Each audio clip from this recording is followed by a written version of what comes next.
Morning, guys. Hear me okay? Okay, good. This is going to be about 2 to 3 minutes long. It's quick, but I hope you're listening. There's 100 million men in this country. There's 350 million people, but excluding boys and girls and women, there's 100 million men. 70 million statistically are in bondage to pornography.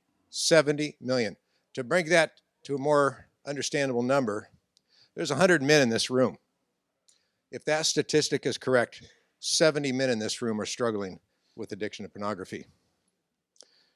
And we're really battling the world because what the world says, if it feels good, do it, right? Everybody's doing it. Boys will be boys. It's out there. It's a multi-billion-dollar industry. What's the harm? What does God say about it?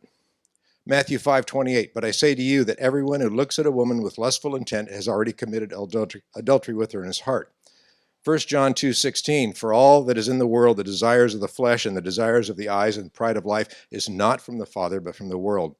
1 Corinthians 6:18, flee from sexual immorality. Every other sin a person commits is outside his body, but he who sins sexually sins against his own body.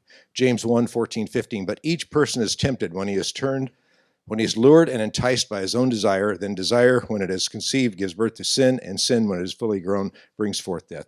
Guys, I could go on and on. There are dozens and dozens and dozens of scripture about the warning of sexual immorality and lust. Satan promises you everything, but delivers you spiritual death and bondage. So how do you know if you're in bondage to this? Well, there's a lot of ways and there's tests you can take, but I've got a simple litmus test for you.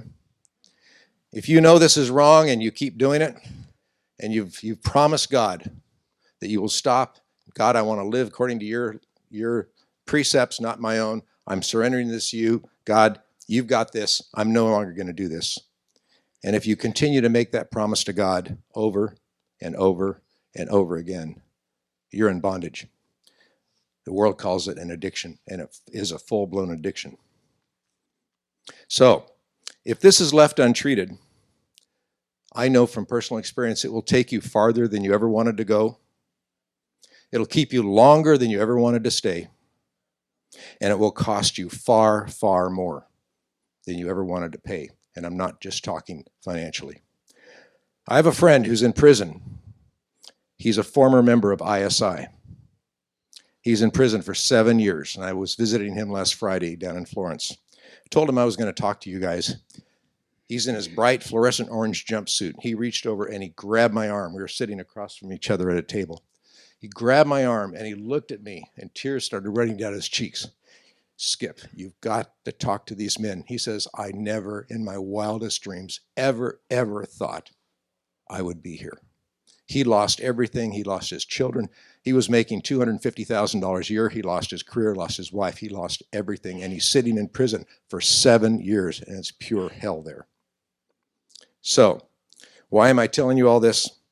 Because I've been there. I've been there. And so has Patrick. We have a ministry to help you in your recovery. If you will be basically get rid of your pride, get rid of your shame, come and talk to us. I'm starting a video series Tuesday evenings, this coming Tuesday, to talk about this, to help you understand what the addiction really looks like, and more importantly, what the road to recovery looks like. If you would like to attend, come and talk to me or give me a call. Thanks.